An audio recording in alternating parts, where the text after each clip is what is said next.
নমস্কার, কেমন আছেন সবাই? অর্পিতার নতুন একটি ব্লগে আপনাদের সবাইকে স্বাগত জানাই।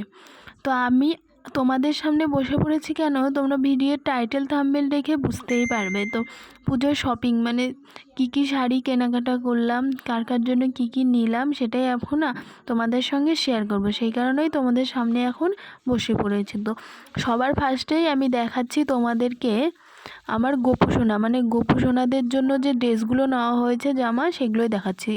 পিঙ্ক কালারে ওটা ছিল বড় গোপুসোনার, হোয়াইট এটাও হলো বড় গোপুসোনার, আর এই ব্লু কালারের ড্রেসটা হলো আমার ছোটো গোপুসোনার।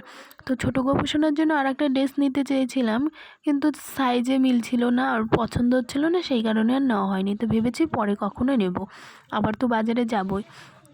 তো এই শাড়িটা নিয়েছি, সবার ফার্স্টেই মায়েদেরটা আগে দেখাই নিচ্ছি, তারপরে অন্যদেরটা। তো এই শাড়িটা নিয়েছি হচ্ছে শাশুড়ি মায়ের জন্য। আগেও একটা শাড়ি নিয়ে আসছিলাম, কিন্তু পরে আবার বাজারে গিয়ে মানে অন্য জিনিস নিতে গিয়ে এই শাড়িটা আবার পছন্দ হয়ে গেছিলো। তারপরেও মায়ের জন্য আবার এই শাড়িটা নিয়ে আসি। এই শাড়িটা আমার খুব পছন্দ হয়েছে। হালকা হালকা আকাশের মধ্যে লাইট কালারের মধ্যেই পিঙ্ক কালার আর ইয়েলো কালারের ফুলগুলো খুব সুন্দর লাগছে। তো মাকে বললাম, মা দেখো আমার তো পছন্দ হয়েছে, তোমার পছন্দ হয়েছে? তো বলে হ্যাঁ আমারও পছন্দ হয়েছে। তো এই শাড়িটা দেখাচ্ছি হলো মেরুনের মধ্যে ব্ল্যাক কালার। এই শাড়িটা আমার মায়ের জন্য নেওয়া হয়েছে। সেম শাড়ি, এরকমই সেম শাড়ি, কালার অন্য, ওটা আবার আমার শাশুড়ি মায়ের জন্য নেওয়া হয়েছে। প্রথমে এই দুটাই এনেছিলাম, শাশুড়ি মায়ের আর মায়ের জন্য। তো পরে গিয়ে আবার ওই শাড়িটা পছন্দ হয়, তারপরে আবার মায়ের জন্য আবার সেম শাড়ি ওই শাড়িটা নিয়ে আসা হয়। তো এই শাড়িটা শাশুড়ি মায়ের, আকাশি কালারের মধ্যে কালো কালারের পাড়। এই শাড়িটা আমার খুব পছন্দ হয়েছে, খুব খুব সব থেকে বেশি এই শাড়িটা আমার পছন্দ হয়েছে। সব ঘরের শাড়ি সুন্দর, কিন্তু তাও এই শাড়িটা আমার খুব পছন্দ হয়েছে। তো তোমাদের কেমন লাগছে কমেন্ট করে জানাবে। তো মাকে বলেছি যে তুমি পরো, তারপরে আমি ব্লাউজ পিসটা কিন্তু আমি বানাবো। মা বলছে ঠিক আছে তুমিই বানিও, আর বলছি শাড়িটা আমি পরবো একদিন। তো ঠিক আছে পরো। তা আমি মায়েদের মতোই একটা সেম ব্লু কালারের মধ্যে রেড কালারের পাড় ওই রকমই শাড়ি নিয়েছি। তো এই শাড়িটা আমাকে ওই বাড়ি থেকে আমার মা দিয়েছে।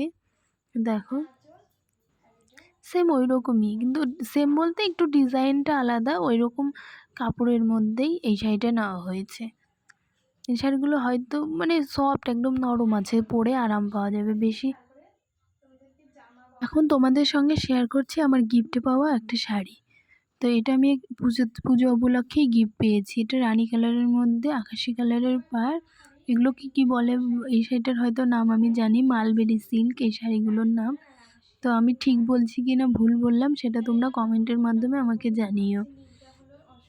তো এই শাড়িটা পেয়েছি। তারপর লাস্ট আমি আরও একটা শাড়ি নিয়েছি, রেড কালার আর গ্রিন কালারের পাড়। তো এই শাড়িটাও আমার খুব ভালো লেগেছে। দেখো তোমাদের কেমন লাগছে কমেন্ট করে জানাবে। রেডটা বডি, আর এটা সামনে, এটা আঁচল আর পাটটা। আমি শাড়িটা উল্টো করে ধরেছি, এখন দেখতে পাচ্ছি দেখো। তারপরে তোমাদের সঙ্গে এই যে হোয়াইট আর রেড কালারের এই কম্বিনেশনে এই শাড়িটা দেখাচ্ছে। এই শাড়িটা তো আমার খুব পছন্দ হয়েছে, খুব। শাশুড়িমা বলেছিল যে তুমি একটা সাদা লাল শাড়ি নিয়ে, আমি ঠিক আছে নিব। তো এটা ভাবছি যে প্রথমে ভেবেছিলাম অষ্টমীতে পরবো, তো তারপরে ভাবছি যে না থাক, এটা দশমীর দিন পরবো। অষ্টমীর দিন ওই ব্লু কালারের শাড়িটা পরবো। দেখি তোমরা কমেন্ট করে জানিও কোনটা কখন পরবো, কেমন লাগবে। তো তারপরে তোমাদের সঙ্গে এখন জামাগুলো শেয়ার করে নিচ্ছি। দেখো এটা আমি একটা 3 পিস নিয়েছি। এই 3 পিসটা নিয়েছি, আমার খুব ভালো লেগেছে। আমার বড় বললো তো নাও, তোমাকেও খুব সুন্দর লাগবে এই 3 পিসটা পরলে। তো তারপরে একটা কুর্তি নিয়েছি চকলেট কালারের মধ্যে। এই কুর্তিটাও খুব সুন্দর, নরম, একদম সফট। এই কুর্তিটা সব থেকে সফট। তো লিওন কাপড়ের মধ্যে, এটা যে কী কাপড়ের সেটা বলতে পারবো না, কিন্তু বুঝতে পারিনি। আর এটাও একটা 3 পিস নেওয়া হয়েছে। এই 3 পিসটা বোনের জন্য নেওয়া হয়েছে। তো আমাদের তরফ থেকে বোনকে এই 3 পিসটা গিফট করা হচ্ছে। তো তারপরে এখন তোমাদের সঙ্গে ছেলেদের জিনিস আর কি শেয়ার করব বলো। ছেলেদের তো ওই শার্ট প্যান্ট আর এইটুকুই। তো এটাও একটা পাঞ্জাবি, ও অষ্টমীতে পরবে বলে নিয়েছে। আর শার্ট, এই শার্টটা নিয়েছে, আরও টি শার্ট নিয়েছে, প্যান্ট, ও সব আর তোমাদের সঙ্গে শেয়ার করব। তোমরা সবাই জানো তো মহালয় থেকে লক্ষ্মী পুজো পর্যন্ত বৃষ্টি হবে। তো বৃষ্টি হোক আর যাই হোক, ঠাকুর তো দেখতেই হবে, সেই কারণে আমি ছাতা নিয়ে নিয়েছি একটা। তোমরা কে কে নিয়েছো শাড়িগুলো কেমন লাগলো তোমরা প্লিজ কমেন্ট করে